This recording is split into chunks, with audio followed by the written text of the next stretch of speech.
Unións Agrarias oponse frontalmente a rebaixar o rendemento por hectárea na denominación de orixe Rías Baixas. Máis de 3.600 viticultores están na zona do Salnés. Cando analizamos os datos vemos que eses 3.600 produtores apenas teñen unha hectárea de media de produción. Polo tanto, no mellor dos casos, e nuns precios razonables, estaríamos falando dunhos ingresos brutos de 24.000 euros. Quitamos os costes de produción, estamos falando que o 100% desos viticultores están lonxe do salario mínimo interprofesional. Actualmente o Consello Regulador recolle unha produción máxima de 12.000 kilos por hectárea. Tamén existe a posibilidade de incrementala ata un 25% en anos de moita produción. Pero a proposta que hai sobre a mesa quere reducila ata os 10.000 kilos. Nadie pode vivir por debaixo de coste de produción, porque senón ten que ir a outra cousa. E temos unha riqueza en Rías Baixas, moito máis no Salnés, pero en Rías Baixas, que podemos acabar con ela. Estamos falando de moitas familias, 5.000 familias aproximadamente, en todo ou en parte viven do viño. Dende o sindicato destacan que a evolución dos mercados para Rías Baixas, segundo datos do Consello Regulador, é positiva.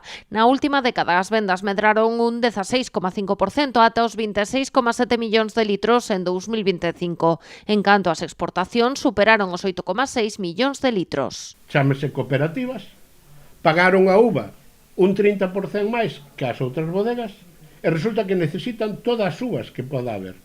Non teñen o problema ese de excedente.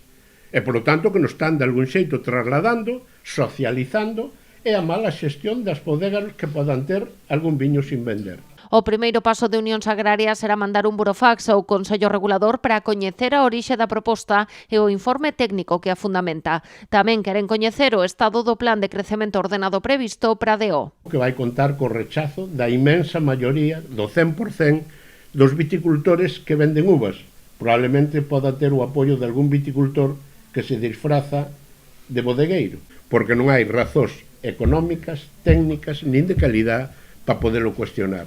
E sobre todo porque temos que ser conscientes que si lle cuestionamos a viabilidade a esos 3.600 viticultores, a denominación de orixe deixa de existir. A intención do sindicato é impedir que a proposta de reducir os copos se inclúa na orde do día do vindeiro pleno que previsiblemente se convocará para o 27 de marzo. Tamén iniciaron unha rolda de encontros informativos cos viticultores para darlles a coñecer esta proposta.